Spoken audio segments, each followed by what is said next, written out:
CPAC.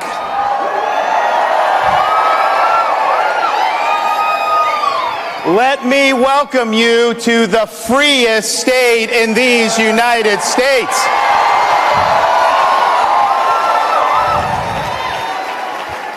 We were lucky to have CPAC in 2021, and I'm happy to inform you, 2021, Florida set an all-time record for domestic tourism coming into our state. And those record numbers include a number of lockdown politicians who lock down their own people, restrict their own people, mandate governors, mayors, big TV hosts. They criticize Florida, and the first chance they get, what do? They escape to freedom in the state of Florida. And why do even these biggest critics and lockdowners come to Florida?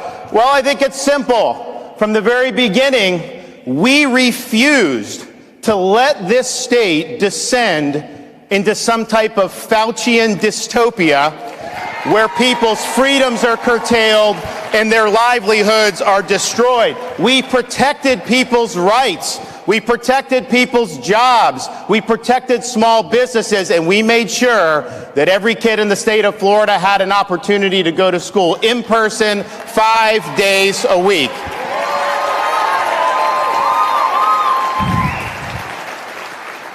In Florida, we reject the biomedical security state, which erodes liberty, harms livelihoods, and divides our society.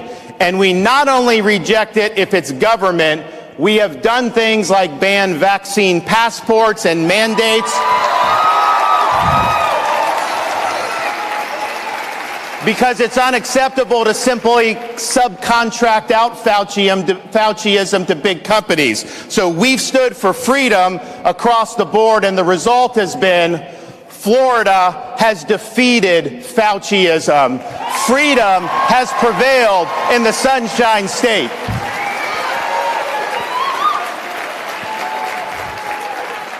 And Florida led when it counted. We led early on when the weight of the world was coming, bearing down on our shoulders. Everything we did, we were taking incoming. I remember the summer of 2020. We had the kids saying, you got to go have the kids in school. The teachers' unions, they would put coffins outside the Department of Education building in Tallahassee. They sued me to close the school. But we stood strong. And part of the reason we stood strong, because we understand what it means to be a leader. Not just be a politician that twists in the wind, but be willing to make the tough decisions. I look back at President Eisenhower's farewell address. Many of you remember it because he warned about the military-industrial complex. That was smart. He was right. But if you read that speech, he also warned about the dangers of a rising scientific and technological elite. Government was funding more scientific research, and he said when that happens, there's a danger that public policy can be held captive by this scientific elite. And he said the job of the statesman is not to subcontract out your policy to health bureaucrats or other type of bureaucrats. The job of the statesman is to lead, to take all the interests in society and make sure you're doing what's in the public good. So many governors over the last 2 years would simply defer to health bureaucrats because it was a safe thing to do politically. If things went bad, they can say, hey, the bureaucrats told me I had to do this. Yeah, you lost your job. Sorry, your business is done. The kids are locked out of school, but they're telling me I have to do this. That is not what we did in Florida. And we did it when it wasn't popular. We did it when we were taking fire. And we did it because my duty is to stand up and protect the freedoms and the jobs of the people I represent. And if that puts me in political jeopardy, then so be it. I will stand with them. I'm not going to try to protect my own hide.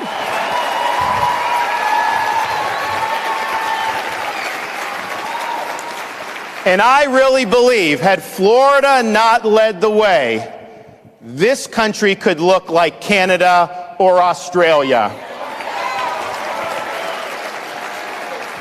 We sometimes take freedom for granted. You should not do that after the last 2 years. It is contested The left does not want to honor our freedoms, and we have a responsibility to fight back on all fronts. People are coming to Florida because they want freedom. Even our critics are doing it, but I can tell you there's one fella that just hates Florida, and his name is Joe Biden. He's always criticizing us, always trying to take pot shots at Florida. He does things like take our medication. He stiffs storm victims of relief just because he doesn't like the governor. He doesn't like Florida, and he doesn't like me because we stand up to him. That's why he doesn't like us.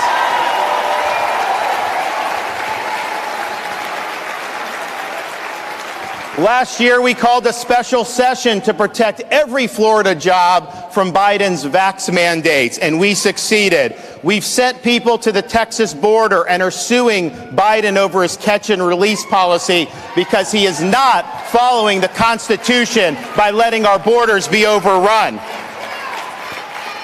We stand up against the weak on crime policies that is ravaging cities all across the country and what he supports, and we are standing against his reckless fiscal policies where they've printed trillions of dollars, and now we have rampant Bidenflation. The inflation is because of his policies, and we're not going to let anyone forget that. So all told, he's had the worst first year of any president since the 1800s. And as Biden flounders, Florida is leading on issue after issue. We have the largest budget surplus and the lowest per capita tax burden in the entire United States, and no income tax, and we won't have that as long as I'm governor.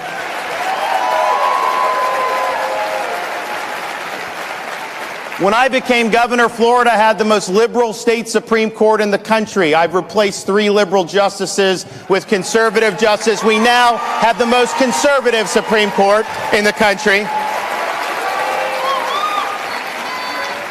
Since I became governor, we've banned sanctuary cities in the state of Florida. And we are in the process of getting money from the legislature so that if Biden is dumping illegal aliens into Florida from the southern border, I'm rerouting them to Delaware.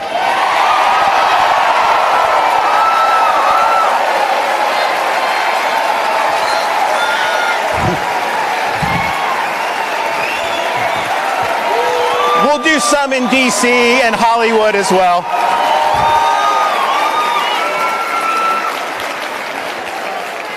Florida leads the nation in school choice, and we have liberated hundreds of thousands of young kids who are living in poverty to get an education and make the most of life's opportunities. We in Florida were one of the first states to stand up and protect women's athletics. We're not going to let our young girls and our women athletes have opportunities denied for them because of ideology and political correctness.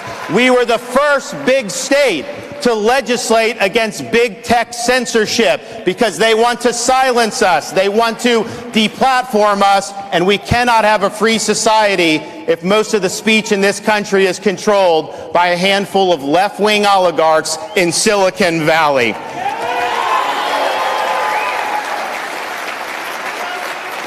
We are a law and order state in the state of Florida. We reject weak on crime policies. We reject Soros-funded prosecutors. And we have said, after the 2020 summer riots, we called up the National Guard here immediately. We had law enforcement. We said we are not letting Florida cities burn down, and we didn't. But we've also since then signed the strongest anti-rioting legislation in the country, which says we will not let local governments defund the men and women of law enforcement and put their citizens at risk. And if you riot in the state of Florida, if you loot, if you are engaged in mob violence, this is not going to be like Portland, where they arrest you, take your mugshot, slap you on the wrist, and put you right back on the street to do it again. No, in Florida, you're not getting a slap on the wrist. You are getting the inside of a jail cell.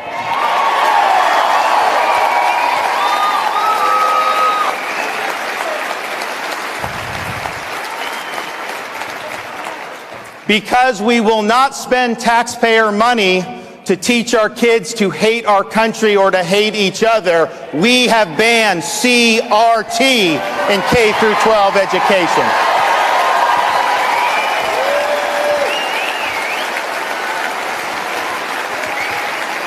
And instead, we have the most robust civics education anywhere in the country.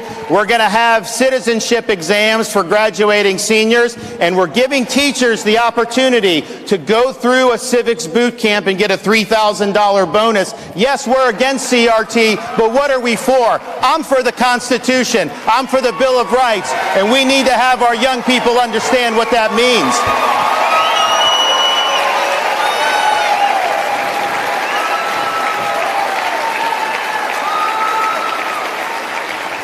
Because the rule of law is paramount, Florida has done more than any other state in the country to ensure the integrity of our elections. One of the first things I did when I became governor back in 2019, when people weren't talking about election integrity, was accept the resignation of the Broward County Supervisor of Election and remove the supervisor from Palm Beach County. We didn't change the rules when COVID came. We followed the law. We counted 99% of the ballots by midnight on election night. It was transparent. It was fair. We did a good job. But we also understood there were a lot of shenanigans in other parts of the country. So last year, I signed legislation banning ballot harvesting in the state of Florida, banning mass mail balloting, unsolicited mail ballots in the state of Florida, and maybe most important, we have banned Zuckerbucks in the state of Florida. We're not going to let a tech titan commandeer the machinery of our elections by pouring hundreds of millions of dollars in for partisan purposes. That will not happen in the state of Florida, and we are doing even more this year. Now, people are coming to Florida, yes, to visit, but also just picking up and moving. We have led the nation in net in-migration since COVID started. But I can tell you, this is not just because we have lower taxes, because we've always had lower taxes. These are people who are fleeing leftist governments in this country and even around the world. People will sometimes ask me, Governor, all these people are moving here from blue states. Are they just going to vote the same way and make our state a blue state basket case like the states they came from? Well, when I got elected governor in 2018, there were almost 300,000 more registered Democrats in the state of Florida than Republicans. And Florida has never had more registered Republicans than Democrats in our history of our state. Today, standing here in February of 2022, there are 82,000 more Republicans registered in the state of Florida than Democrats.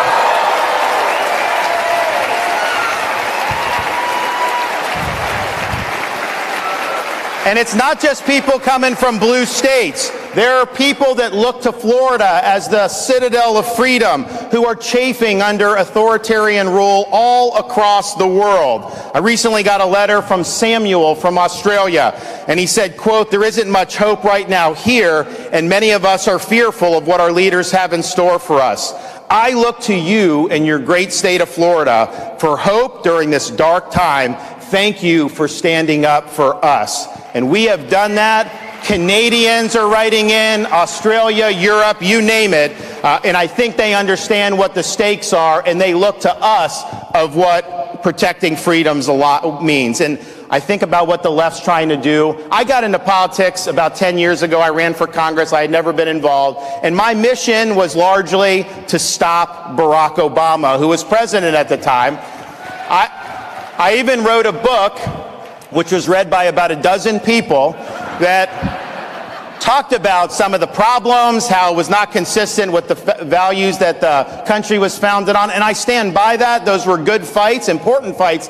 But I got to tell you, I look back at that time, it almost seems a little quaint to me Because the threats we face to freedom, the threats we face to a just society are much more pervasive than they were just 10 years ago. I mean, think of what the left wants to do. What are their political aims? If they had just elected a couple more U.S. senators, they were going to pack the U.S. Supreme Court. They were going to make D.C. a state, so they'd have 2 radical left-wing Democrat senators for life. They were going to abolish the Electoral College so California could elect the president, and they wanted to federalize fraudulent ballot practices. Now, say what you want about that. That is not an agenda that very many American families are sitting across the dinner table from each other saying, oh man, I wish we could make D.C. a state, or I wish we could pack the Supreme Court. No, that's not what people have on their mind. They're concerned about gas prices, crime, the border, all the disorder around the world. That's what they're concerned about. They're doing that, though. The left wants to do that because their goal is not to make our country great. It's to marginalize the conservative half of the country. They want us to be powerless. They want us to be voiceless. They want us to be second-class citizen. And what are these ideological aims? The woke is the new religion of the left. And this is what they have in mind. That's why they want CRT, because they want to divide the country. That's why they remove statues of Thomas Jefferson and Abraham Lincoln and Teddy Roosevelt. Take George Washington's name off schools because they want to erase that history. They want to delegitimize our founding institutions, and they want to replace that with their left-wing ideology as the foundational principles of our modern-day society. Wokeism is a form of cultural Marxism. It is not just about raising taxes or bad economic policy. It's about tearing at the fabric of our society and trying to replace it with something that will be much, much more sinister. And the problem that we face as conservatives is a lot of major institutions in our country have become infected with this woke virus. You look at academia. Do we even need to discuss that? Their main objective now is to impose an ideological worldview on the people that come through their universities. You look at corporate America. They're mentioning it. They're opposing voter ID. Many of them make a lot of money from Chinese slave labor, but they don't want voter ID in the United States. So they are engaging in woke activism. You look at our bureaucracy and how totally off the rails they have become in many different agencies. And it's not just limited to people like Fauci. You have it across the board where this has become a major behemoth. You look at the corrupt and dishonest legacy media in this country and what they're doing to divide us and what they're doing to prop up the regime. They are not in the business of telling the truth. They're in the business of spinning partisan narratives to be able to benefit their side. They don't speak truth to power. They're defending the regime in power. And if you speak up, they come after you. They'll smear you. They'll defame you. All they do day after day is concoct a blizzard of lies to try to deceive the American people. And make no mistake, that's going to intensify leading up to November. They're going to try to do anything they can to relieve the blame off Biden and to try to fool the American people into keeping Democrats in office. We're not going to let them do it, but that's what we're facing. And then maybe to top it off, you have big tech. Big tech is now the #1 institution for censorship in this country. They are working with the legacy media. They're working with the Biden regime to try to marginalize conservative voices. Anyone that dissents from their orthodoxy is a target. And so this is significant stuff. This is freedom that's being, on all different fronts, that's coming under assault. And so here's where we're at. When you have a society that's veering away from the truth, anybody that stands up and speaks the truth will come under fire. That is going to happen. And so in times like these, there is no substitute for courage. Having the courage to stand up against things like cancel culture, having the courage to reject corporate media narratives, having the courage to take on institutions like big tech, having the courage to stand in the way of the Brandon administration.